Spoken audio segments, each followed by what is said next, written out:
오늘 하나님께서 우리에게 주시는 말씀 봉독해 드립니다. 히브리서 12장 14절에서 17절 말씀입니다.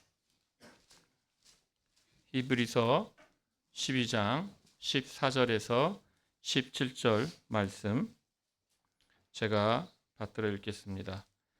모든 사람과 더불어 화평함과 거룩함을 따르라. 이것이 없이는 아무도 주를 보지 못하리라.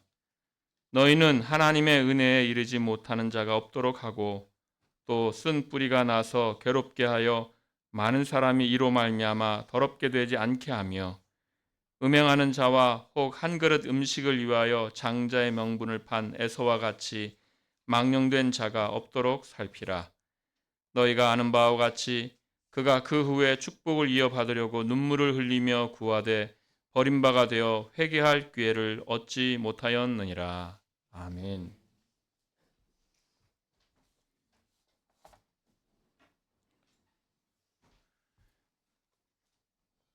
네, 오늘 히브리서 12장 14절 17절 말씀은 이제 징계 그 전 단락에서 징계를 말한 후에 이제 화평함과 거룩함을 따르라 이렇게 권면하며 시작합니다. 그런데 이제 우리말 번역에 모든 사람과 더불어가 어디에 걸리는가에 대하여 이제 조금 차이가 있습니다. 그래서 어떤 성경학자들은 모든 사람과 더불어 화평하는 것, 그래서 모든 사람과 더불어가 화평함에 걸린다 이렇게 말씀하시는 분들도 있고, 또 어떤 분들은 이 모든 사람과 더불어가 따르라에 걸리는 거죠. 모든 사람과 더불어 따르라. 그래서 모든 사람과 함께 따르라는 거죠. 뭘 따르냐면 화평함과 거룩함을 따르라는 것입니다. 헬라어 문법으로는 둘 다 가능합니다. 그런데 이제 어떻게 보는가에 따라 조금 의미가 달라지죠. 그래서 모든 사람과 화평할 것을 권하는 말씀인지 아니면 모든 사람과 함께 화평함과 거룩함을 추구해야 한다는 말씀인지 여기에 따라서 이제 아주 많은 차이는 아니지만 그러나 이제 성경학자들마다 이제 다르더라고요. 저도 이렇게 보면서 생각을 해봤는데 이 히브리서 자체 문맥을 보게 되면 이 모든 사람과 더불어는 따르라에 걸리는 게 어울리겠다 싶습니다. 그래서 모든 사람은 단순히 화평함을 이루어야 하는 대상들이 아니라 함께 화평함과 거룩함을 추구해야 하는 동료 신자들이 되겠습니다. 그렇게 볼 만한 그런 맥락이 뭐냐 하면 15절에 너희는이라고 말하고 있기 때문입니다. 이것은 지금 너희를 향한 권면입니다. 너희 모든 사람이 함께 화평함과 거룩함을 추구해야 한다는 것이죠. 또 16절 마지막에 살피라가 되어 있는데 이 살피는 것도 지금 너희를 향한 권면입니다. 그래서 신자들은 함께 화평함을 추구하고 함께 거룩함을 추구해야 합니다. 그러기 위하여 함께 서로 살펴야 되는 것이죠. 또 15절에도 보면 많은 사람이 이로 말미암아 더럽게 되지 않게 하며 그래서 지금 교회 공동체 내에서 벌어지는 어떤 일을 염두에 두고 경계하면서 하시는 말씀이죠. 그래서 교회 공동체 안에서 좋지 않은 일이 벌어져서 이제 많은 사람이 해악을 받게 되는 상황을 두고 하는 말씀입니다. 그래서 지금 이 말씀은 교회 공동체에 주시는 말씀으로서 너희가 함께 살피면서 함께 화평함을 추구하고 함께 거룩함을 추구해야 한다는 말씀입니다.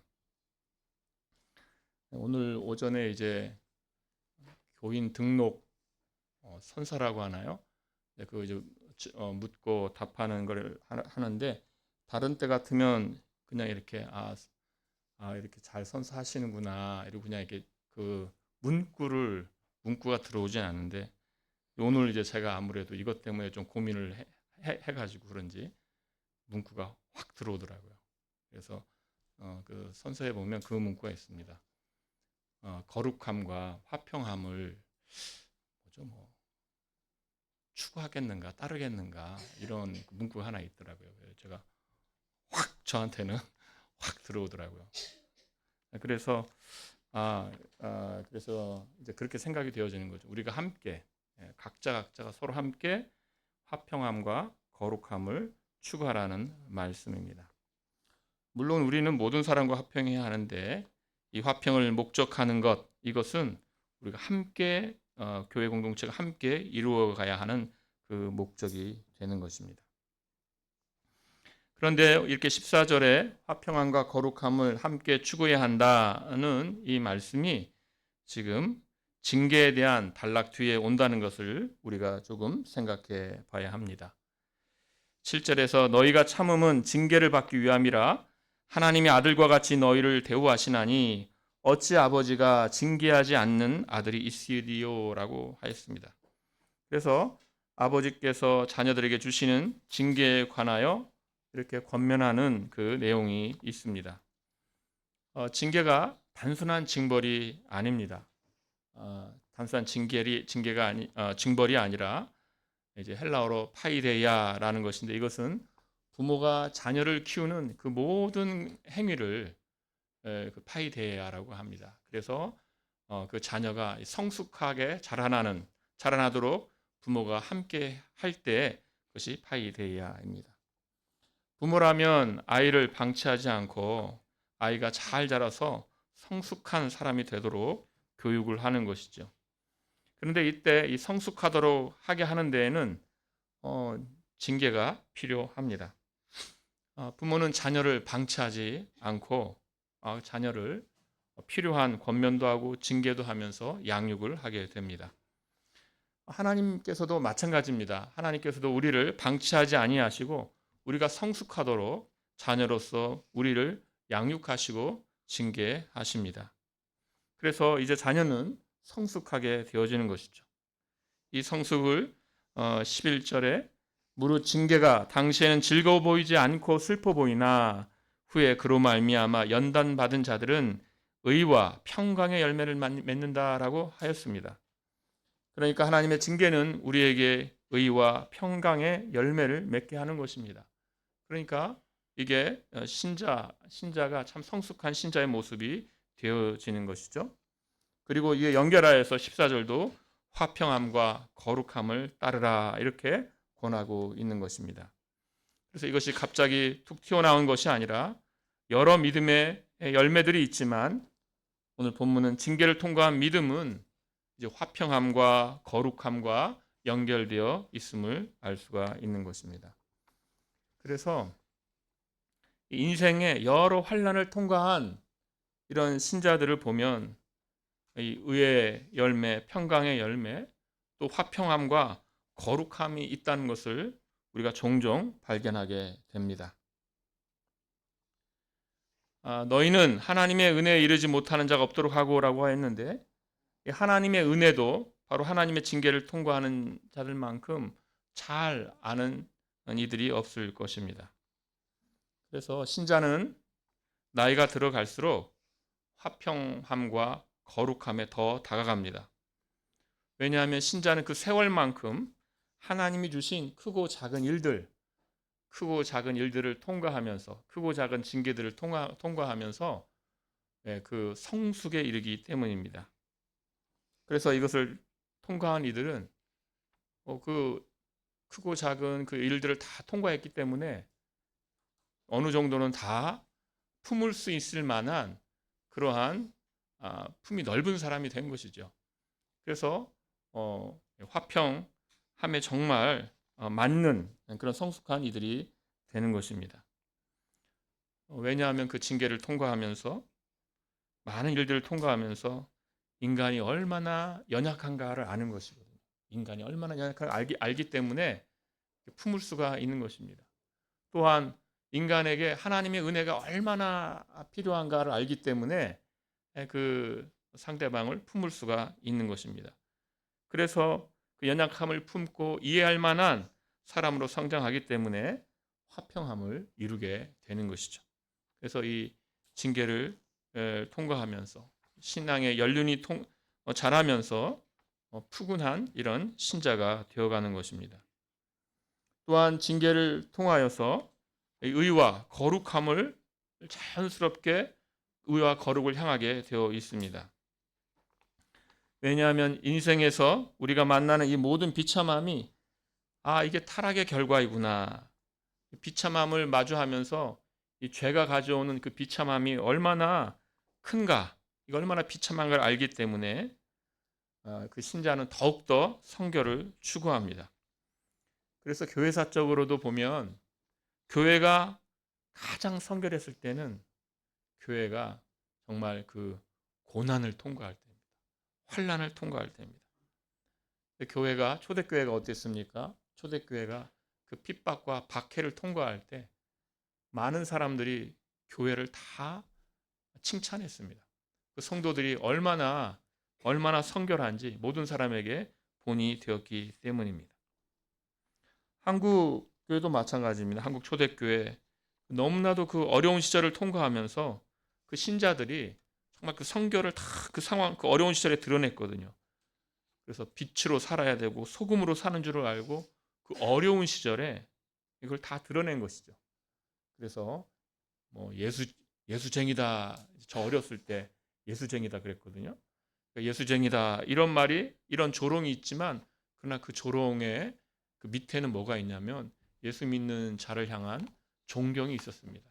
야, 정말 예수 믿는 자들은 뭔가 다르구나라는 거죠. 그래서 예수를 믿게 되면 그 어려운 시절에 예수 믿는 모습이라는 것은 성결의 모습이 있죠. 다 우리나라 그 술 마시고 노름하고 폭행하고 가정 폭행하고 이런 게 다 있었는데 예수 믿게 되면 그 삶이 변하는 것이죠. 그걸 변해서 정말 오히려 귀감이 되는 삶이요 희생하는 삶을 보여주는 걸 보면서 정말 예수쟁이들은 다르구나. 이제 이런 이제 한국 교회사라 이런 그 일화들을 읽어보면 그런 일화들이 너무나 많이 나옵니다. 그래서 징계란 것은 화평함과 거룩함에 연결되는 것이며 신자는 이 징계를 통하여 화평함과 거룩함을 추구하는 정말 성숙한 신자가 되는 것입니다. 그런데 이 거룩함에 대하여 이렇게 덧붙이고 있습니다. 이것이 없이는 아무도 주를 보지 못하리라고 덧붙입니다. 거룩함은 신자의 삶이 시작할 때 기본이죠. 우리가 신자를 다른 말로 우리가 성도라 부릅니다. 우리도 성도님이라고 하지 않습니까? 성도란 거룩한 무리, 직역하면 거룩한 무리겠죠. 거룩한 백성입니다. 거룩한 백성을 이루는 일원이기 때문에 우리가 성도님이라고 부릅니다. 예수님을 믿을 때 거룩하기 때문에 그는 거룩해졌기 때문에 성도라 이렇게 부릅니다. 하나님께서 그를 거룩하게 보십니다. 우리가 성도라고 부르는 것이 이제 완전히 거룩해져서 성도라고 부르는 것은 아니죠. 내 안에 우리 안에 오염이 다 사라지고 깨끗해져서 성화의 완성에 이르렀기 때문에 우리가 거룩하다라고 하는 것은 아닙니다. 그러나 예수를 믿는 자들은 하나님께서 예수님의 그 의와 거룩이 이제 그 신자에게 주어졌기 때문에 그렇게 여겨주십니다. 그래서 거룩한 자가 된 것입니다. 예수님 때문에 우리는 하나님 앞에서 거룩하며 너무나 당연하다듯이 우리가 히브리서 4장에 있는 대로 은혜의 보좌 앞에 담대히 나아간다라고 하는 거죠. 은혜의 보좌 앞에 담대히 나아간다. 은혜의 보좌라는 말이 여러분 이렇게 참 은혜의 보좌니까 누구나가 다 나아갈 수 있는 그런 곳이라고 이렇게 생각할 수 있지만 은혜의 보좌는 구약의 이 성막 또 성전의 가장 안쪽에 있는 지성소에 있는 그 언약궤 그 위지요. 거기는 구약 백성들에게는 담대히 나아갈 만한 곳이 아닌 것이죠. 그곳은 오히려 어떻게 생각하면 두려운 곳이었습니다. 1년에 단 한 번 대제사장이 그것도 정말 그 복잡한 성별 의식을 다 치룬 후에 그곳에 나아가는 것이며 갈 때에 여기다 방울 같은 걸 달고 혹시라도 거기서 죽을 수가 있기 때문에 그만큼이나 지금 두려운 곳이 사실은 은혜의 보좌인데 이제 예수님 때문에 우리는 완전히 거룩한 자가 되었고 그러므로 담대히 나아갈 수 있다라는 그 선언을 하고 있는 것이죠. 왜냐? 우리는 하나님 앞에서 완전히 거룩한 자다라는 것입니다. 완전히 거룩한 자다.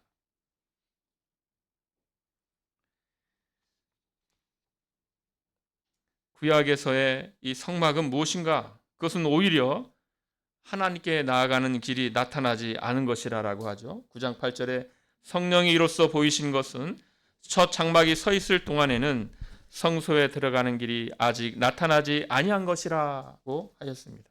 성소에 들어가는 길이 없는 것과 같다. 왜냐? 예수 그리스도가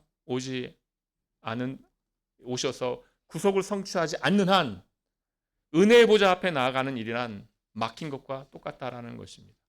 그래서 구약에서는 결국 1년에 겨우 한 번, 그것도 그것도 그 해 뽑힌 대제사장이 겨우 한 번 들어가는 것. 이것이 보여주는 바는 무엇인가? 예수 그리스도께서 구속을 완성하지 않는다면 은혜의 보좌 앞에 나아가서 하나님을 만나는 일이란 불가능하다라는 것이죠. 성자 하나님께서 성육신 하셔서 사람으로 오시고 우리의 모든 죄를 짊어지시고 죽으셔서 정말 가장 의로운 참된 제물 바로 자기 자신을 십자가의 희생제사로 드리셨습니다.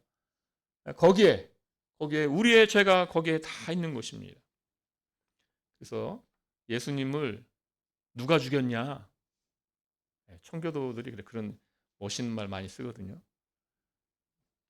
예수님을 유대인들이 바리새인들이 로마 군사가 죽였다고 생각하지 말아라. 우리가 죽였다.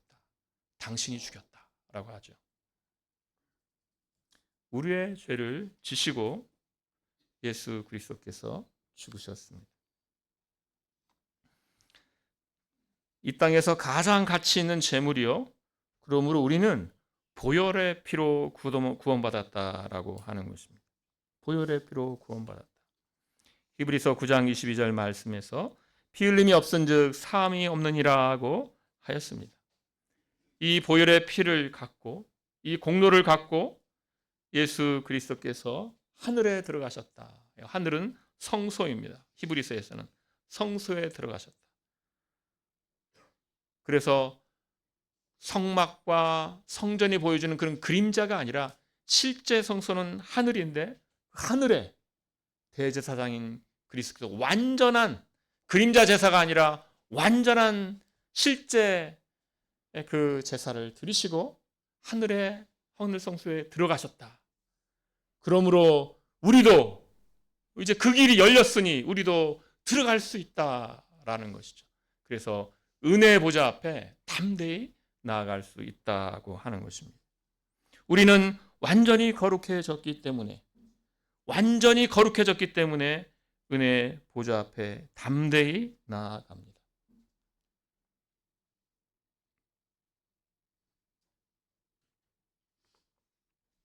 그래서 이 완전한 거룩이 있어야 주님을 볼 수 있고 주님을 만날 수 있습니다.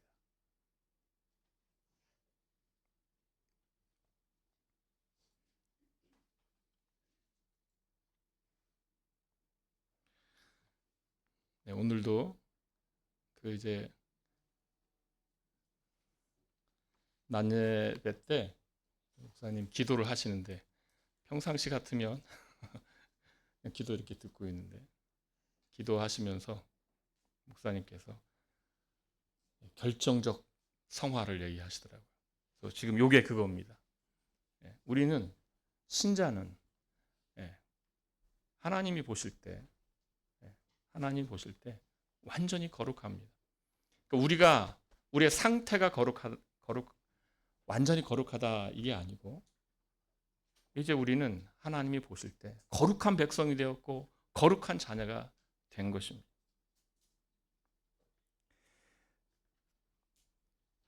예수님께 속하여 완전히 거룩한 자들, 그리하여 주님을 만날 수 있는 자들, 주님을 볼 수 있는 자들이죠. 예수님께 속하여 완전히 거룩하다면 오늘 본문은 또 이렇게 말하죠. 거룩을 따르라. 따르라는 것은 거룩을 추구하라는 거예요. 거룩을 추구하라. 거룩함을 추구하라. 왜 거룩함을 추구하라고 하는 것입니까? 이것이 우리의 정체이기 때문입니다.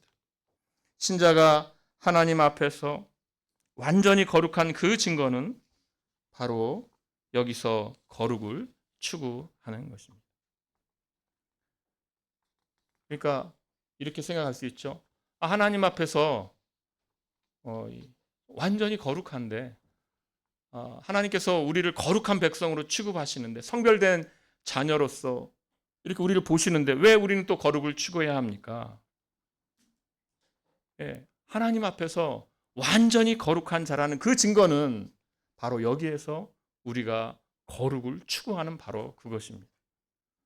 그러니까 이 땅에서 거룩을 따르지 않는 자, 거룩을 추구하지 않는다면 하나님 앞에서 완전한 거룩이 없는 자와도 같은 것이에요.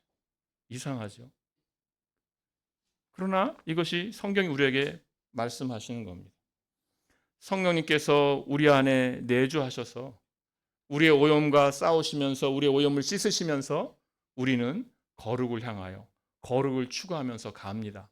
그래서 하나님께서는 우리를 거룩하다라고 하시는 겁니다. 거룩하다라고 하십니다. 우리는 신분으로 말하면 거룩한 무리이고 성도인데 우리의 상태로 말하면 이 땅에 사는 동안 성령님께서 거룩하게 하셔야만 하는 상태입니다. 이렇게 성령님의 은혜로 거룩을 추구하는 상태가 바로 하나님 앞에서 완전히 거룩한 자의 신분으로 서는 증거가 되는 것입니다. 우리가 기도할 때 여러분 어떻게 기도합니까? 하늘에 계신 우리 아버지 이름이 거룩히 여김을 받으시오며 이름이 거룩히 여김을 받으시오며 이거 어떤 기도입니까? 이것이 우리 기도란 건 무엇입니까? 주님께서 왜 이 기도를 우리에게 가르쳐 주셨습니까? 우리의 소망이라는 거죠. 너희가 정말 소원해야 할 바가 무엇인지 그것은 무엇입니까? 주님의 이름이 우리 안에서부터 거룩히 여김을 받는 것입니다. 우리의 마음이 우리의 삶이 주님의 이름의 거룩을 드러내는 그런 마음이어야 하고 삶이어야 되는 것이죠.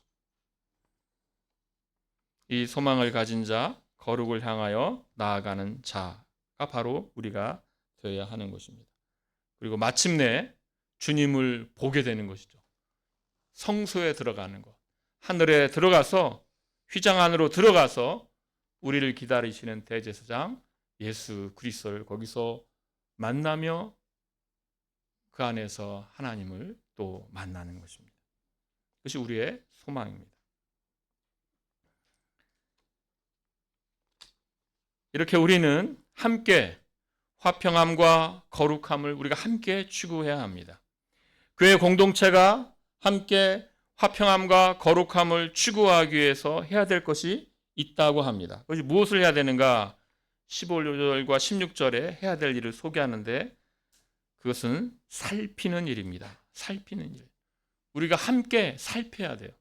함께 화평함과 함께 거룩함을 추구하기 위하여 살펴야 합니다. 우리가 서로를 살펴야 돼요.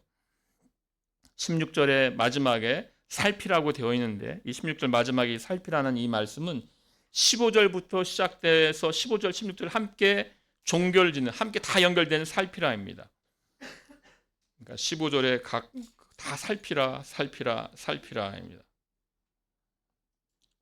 이 살필 것을 세 가지로 말합니다. 15절에 두 가지가 있고요. 16절에 한 가지가 있습니다. 이 세 가지인데 첫 번째 15절 그 첫 부분에 있는 대로 너희는 하나님의 은혜에 이르지 못하는 자가 없도록 살피라고 하는 거죠.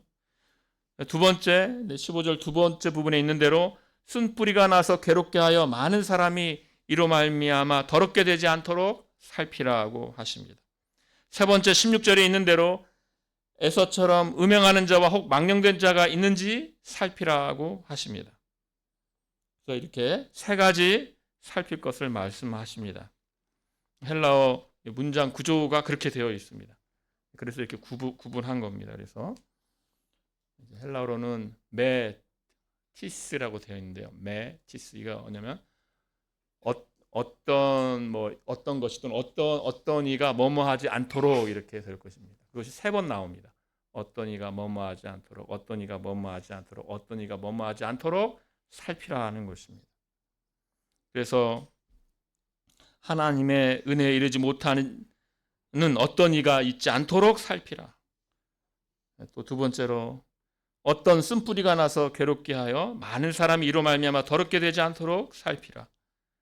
또 16절에 어떤 이가 어떤 음행하는 자와 혹 망령된 자가 있지 않도록 살피라라는 것입니다. 이 세 가지 내용을 우리가 조금 더 상고하도록 하겠습니다. 첫 번째, 하나님의 은혜에 이르지 못하는 자가 있는지 살피라고 합니다. 하나님의 은혜이죠. 하나님의 은혜. 징계를 통과하면서 가장 크게 깨닫는 것은 하나님의 은혜일 것입니다. 하나님의 은혜. 하나님의 은혜.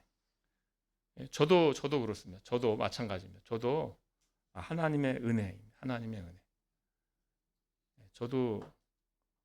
저도 뭐 여러 일들이 있었겠죠.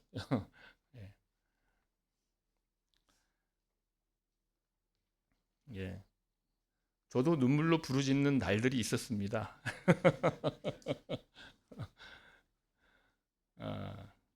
지금도 때때로 그런 일들이 있죠.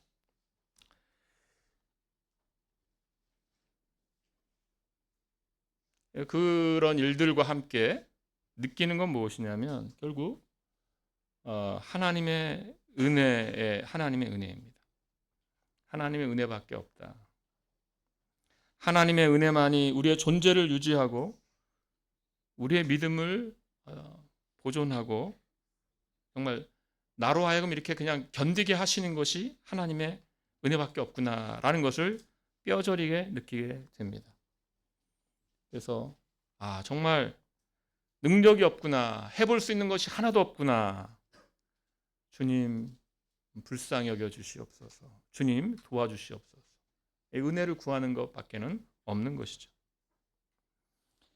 이렇게 진심으로 정말 하나님의 은혜만을 구하게 되어집니다.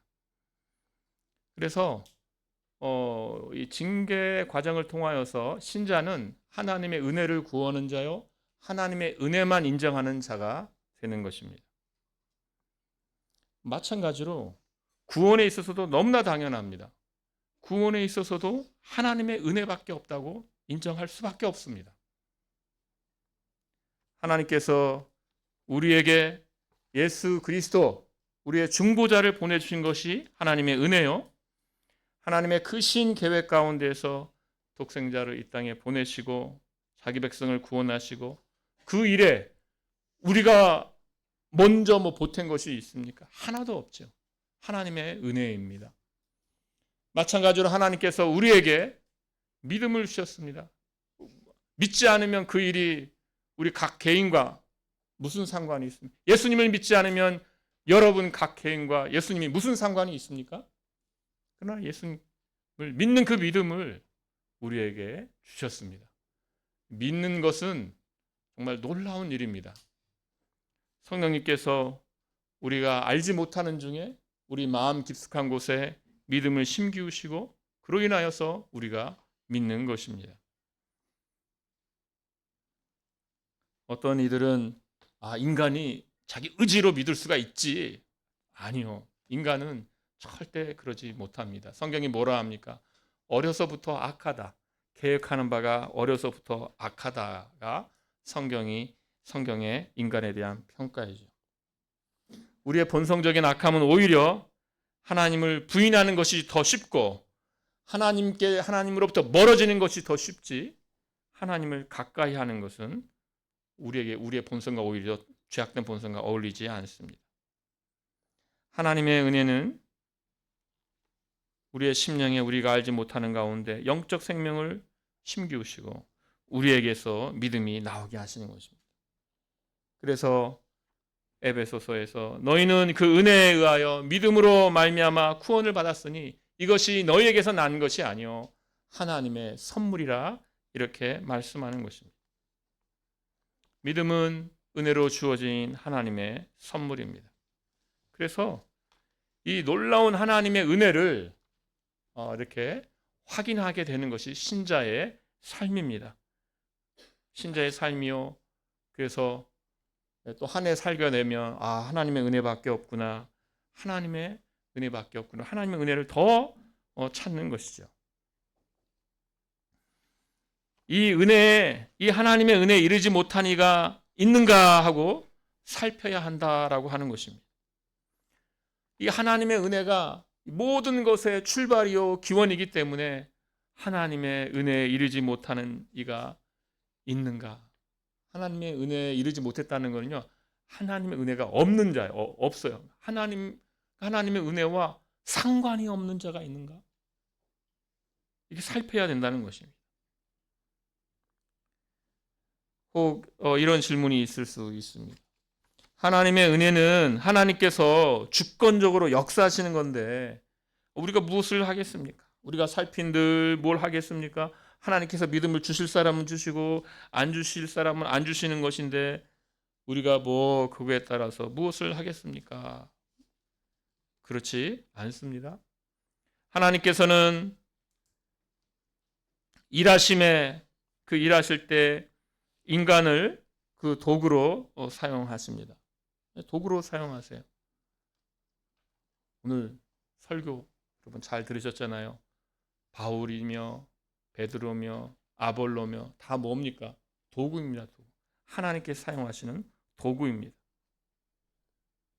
하나님께서는 우리를 다루실 때 비인격적으로 다루시지 않고 인격적으로 다루시는데 인격적으로 다루실 때 우리 인간들을 도구로 사용하셔서 인격적으로 다루십니다.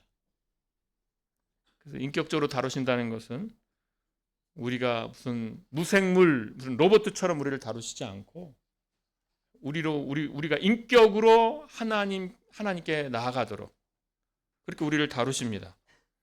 빌립보서 2장 13절 말씀에 너희 안에서 행하시는 이는 하나님이시니 자기의 기쁘신 뜻을 위하여 너희에게 소원을 두고 행하게 하시나니라고 하셨습니다. 하나님께서 행하실 때 우리에게 아무 상관없이 행하시는 것이 아니라 우리가 원하게 하시고 그래서 우리가 전인격적으로 하나님을 향하게 하시는 것입니다. 그래서 하나님의 주권이 일하실 거니까 우리는 아무 일도 할 필요가 없습니다. 그것은 성경적이 아닙니다. 하나님의 주권을 말하는 것도 아닙니다. 하나님의 주권이 하실 것이지만 하나님께서 잘하게 하실 것이지만 인간은 거기에 각자 자기 할 일을 하는 것입니다. 성경을 모르는 자들이 하나님의 주권을 의지하여서 아무것도 하지 말자고 하는데 이것은 잘못된 것이죠. 사도 바울을 생각해 보십시오. 사도 바울처럼 하나님의 주권을 잘 아는 자가 어디 있겠습니까?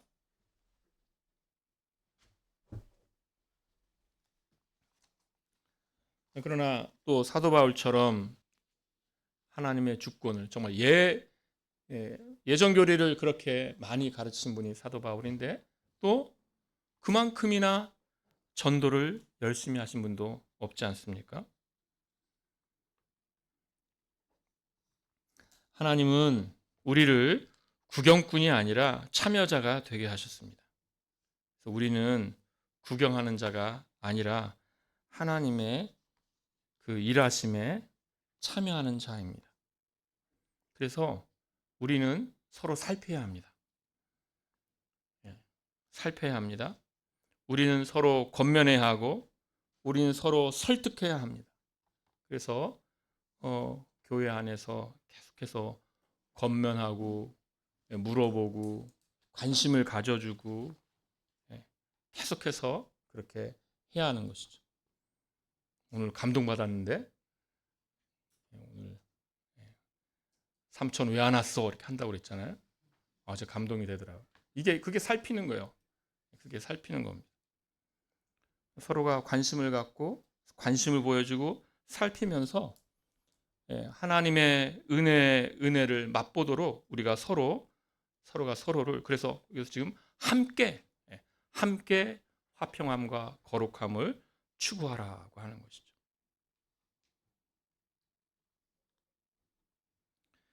은혜의 수단은 말씀과 성례라고 하였습니다. 성례는 정말 교회에서 이 예배당 안에서만 할 수밖에 없는 것이지만, 그러나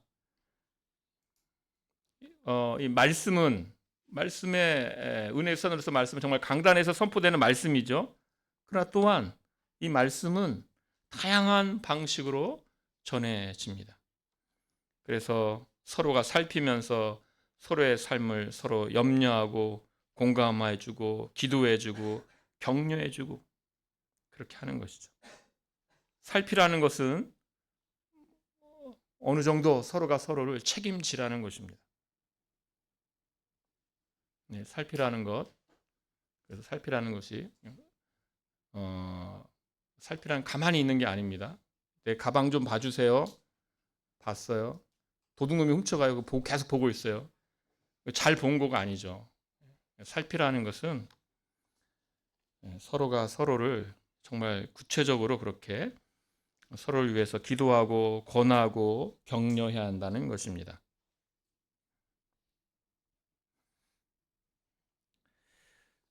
두 번째로 15절 하반절에 또 살필 것을 말씀하는데, 어떤 쓴뿌리가 나서 괴롭게 하여 많은 사람이 이로 말미암아 더럽게 되지 않도록 살펴야 한다고 합니다. 은혜가 없는 사람은 어떻게 될까요? 은혜가 없으면 은혜의 대체자가 그를 채우게 되는데, 은혜의 대체제는 바로 불신입니다. 하나님을 인정하지 않음입니다. 하나님의 은혜를 모르니 하나님을 인정하지 않는 자는 결국은 교회 공동체의 쓴뿌리가 되는 경우가 있게 됩니다. 이 예는 히브리서 3장에 잘 나와 있습니다. 3장 12절에 형제들아 너희는 삼가 혹 너희 중에 누가 믿지 아니하는 악한 마음을 품고 살아계신 하나님에게서 떨어질까 조심할 것이오라고 하였습니다. 이 말씀은 가데스 바네아에서 이제 정탐꾼을 보낸 일을 그 구약에서 있었던 그 사건을 가져와 가지고 이제 하시는 말씀이죠. 거기서 어떤 일이 있었습니까? 각 지파에서 한 명씩 뽑아서 12명을 이제 가나안에 정탐꾼을 보냈죠. 정탐을 하고 나니까 그 땅이 너무 좋은 땅이죠.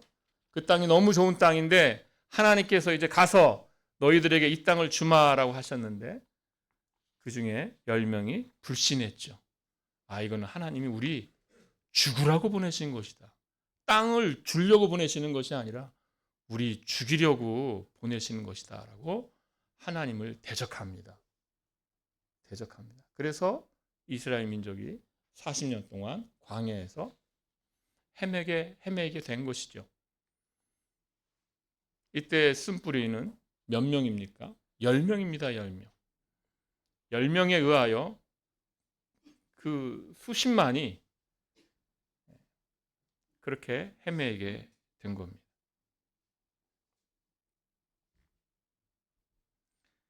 믿음이 없는 소수가 한 공동체에서 얼마나 부정적으로 그 큰 역할을 하는지를 보여주는 것입니다. 하나님의 은혜를 모르는 자가 쓴뿌리가 되면 교회는 거룩함도 잃고 화평함도 잃게 되는 것입니다. 그래서 쓴뿌리가 있는지 살펴야 된다라고 합니다. 한국 교회가 신천지 때문에 크게 알았습니다. 예, 그래서 신천지 아시죠? 추수꾼을 각 교회에 파송합니다. 몰래. 추수꾼이라고 그래요. 왜 추수꾼이냐? 교회를 통째로 먹는 거예요. 그래서 추수꾼을 한 사람 들어오고 조금 있다 두 사람 들어오고 그 사람들이 두세 사람이 한 사람 포섭을 시작합니다. 포섭을 하면서 교회에 대하여 부정적인 평가를 하게 하고 목사님에 대하여 부정적인 평가를 하게 하고 그러면서 내가 아는 훌륭하신 목사님이 계신데 우리 그분한테 성경 공부 좀 해보자. 해외에 계신 선교사님이 오셨는데 너무나 훌륭하신 분인데 우리 그분과 성경 공부해보자 하고 그쪽으로 이렇게 가는 거예요. 몰래. 나중에는 교회 전체가 다 신천지로 다 넘어가는 게 됩니다. 그래서 추수꾼이에요. 그래서 여러 교회가 속절없이 너무나 쉽게 넘어갔어요. 그들은 목적을 갖고 1년, 2, 3년 기다리면서 계속해서 자기의 터전을 닦았습니다. 첫 번째, 정말 두세 사람이 시작하는 거죠.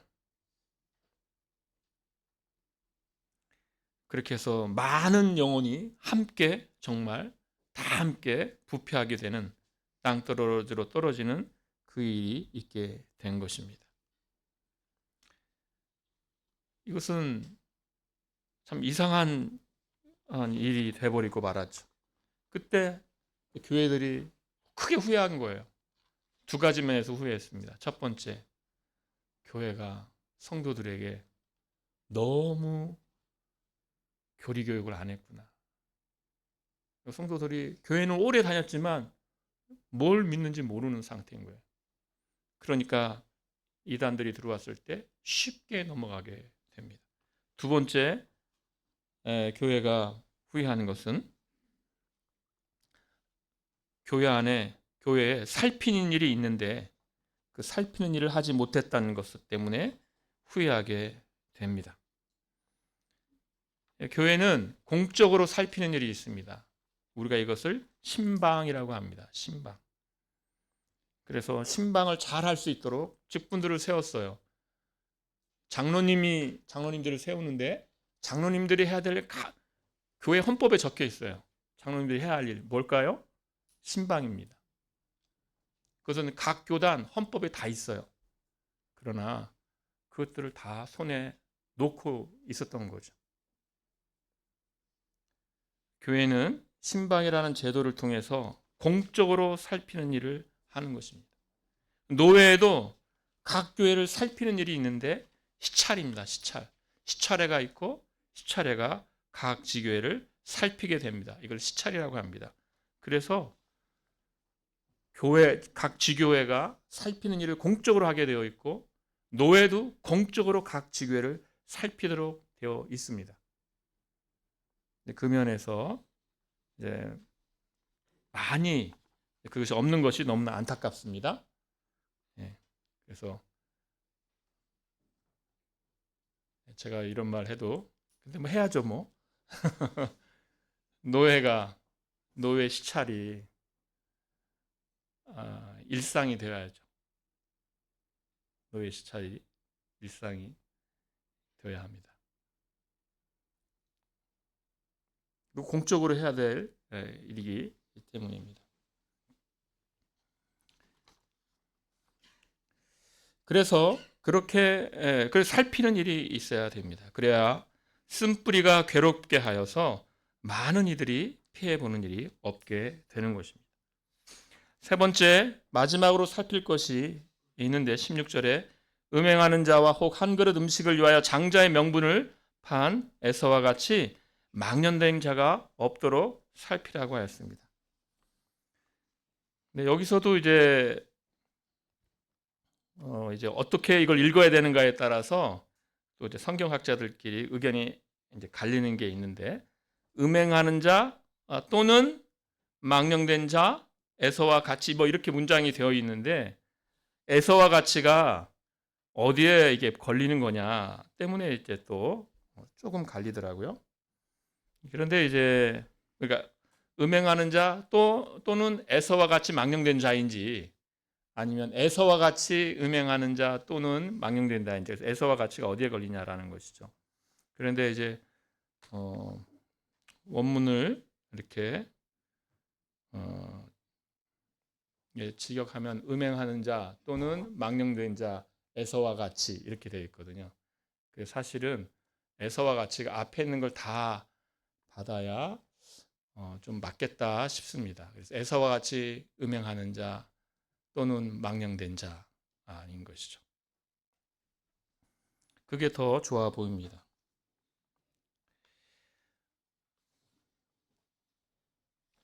에서가 장자의 명분을 한 그릇 음식을 위해 판 행위는 이 하나님의 백성이 갖는 그 특권을 얼마나 하찮게 여겼는지 보여주죠. 정말 한 그릇, 팥죽 한 그릇일, 글쎄요, 한 그릇이 뭐 이만큼일지 얼마일지 모르지만 아무튼 그 판 거잖아요. 하나님의 그 언약이 얼마나 그에게 하찮았는가죠. 내가 배가 고픈데 하나님의 언약이 무슨 가치가 있냐? 내가 배가 고픈데 내가 뭐 하나님이 택한 그 무리의 뭐 이렇게 자녀로 태어난 거, 이게 무슨 가치가 있냐라는 것이죠. 그래서 하나님의 언약이 가치가 없고, 그래서 망령된 자입니다. 하나님의 나라의 상속권을 아주 하찮게 여긴 거예요. 하나님을 우습게 여긴 거죠. 그래서 망령된 자입니다. 그럼 왜 음행하는 자라고 했을까? 왜 음행하는 자라고 했을까요? 에서가 하나님을 버린 이유는 무슨 핍박이 있거나 무슨 박해가 있어서 하나님을 버린 게 아니죠. 에서는 자기의 식욕을 해결하기 위해서 하나님을 버렸습니다. 자기 욕심을 위해서 하나님을 버렸습니다. 그러니까 자기 욕망을 위하여 외도하는 자와 같은 거예요. 음행하는 자죠. 이것이 우리에게 교훈이 되죠. 왜냐하면 현세의 야망과 유혹과 욕심을 위해서 신앙을 팔아 넘겨야 되나라는 그 유혹 앞에 신자들은 늘 서 있을 수 있기 때문입니다. 그래서 내가 요 순간 요거 포기하면 나에게 현세에선 이만큼이나 나에게 내가 정말 찾고자 했던 그것이 있는데, 이렇게 하면서 그 유혹 앞에 서게 됩니다. 그러한 자가 있는지 살펴야 된다고 합니다. 이 세 가지 살필 내용들은 사실은 연결되어 있습니다. 하나님의 은혜를 말했죠. 하나님의 은혜가 출발입니다. 하나님의 은혜가 없으면 그는 쓴뿌리가 되기 쉽습니다. 그 쓴뿌리는 뭡니까? 그럼 당연히 하나님보다 세상이 더 좋지요. 하나님이 주시는 하나님의 나라에 대한 상속권보다 이 현세에 이룰 자기의 야망이 훨씬 더 좋은 것이죠. 얼마든지 쉽게 하나님의 자녀로서의 신분 얼마든지 포기할 수 있는 것이죠. 그래서 그는 어떻게 됩니까? 비참한 말로를 맞이하게 됩니다. 17절에 너희가 아는 바와 같이 그가 그 후에 축복을 이어받으려고 눈물을 흘리며 구하되 버림바가 되어 회개할 기회를 얻지 못하였다고 하였습니다.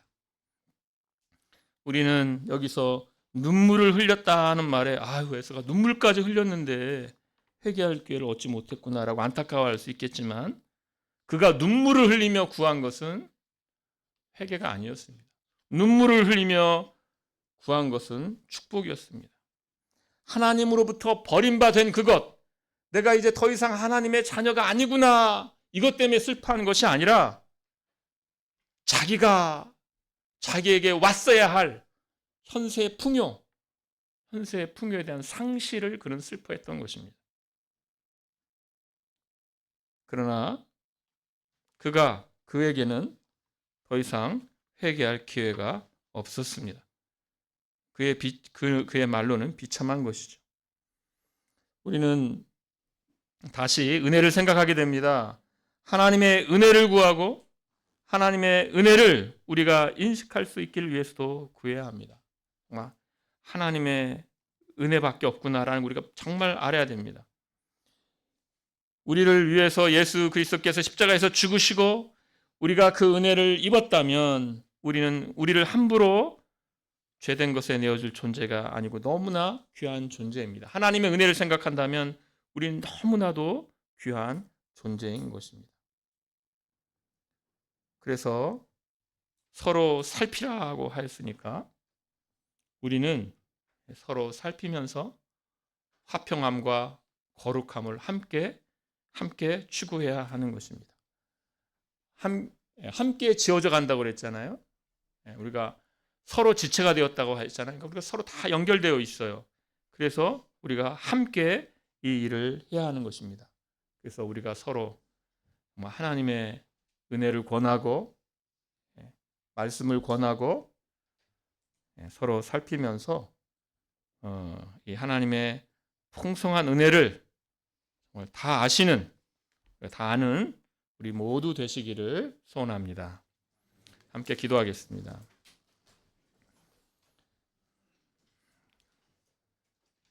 은혜와 사랑이 풍성하신 하나님 아버지, 주님께서 우리에게 말로 다 알 수 없는 은혜를 부어주셔서 주님의 자녀라는 놀라운 영광된 신분을 갖고 이 땅에서 살아가게 하시니 감사합나이다. 아버지 하나님, 우리가 함께 화평함과 거룩함을 추구하고 그러기 위하여서 우리가 함께 서로를 격려하고 권하면서 살펴야 되겠나이다. 주님, 우리에게 지혜를 더하시고 믿음을 더하셔서 우리가 이 나그네의 길을 온전히 걸어갈 수 있도록, 이 복을 누리면서 맛보면서 주님을 찬송하면서 걸어갈 수 있도록 우리에게 날마다 더 큰 믿음을 더하여 주시옵소서. 예수님의 이름으로 기도하옵나이다. 아멘.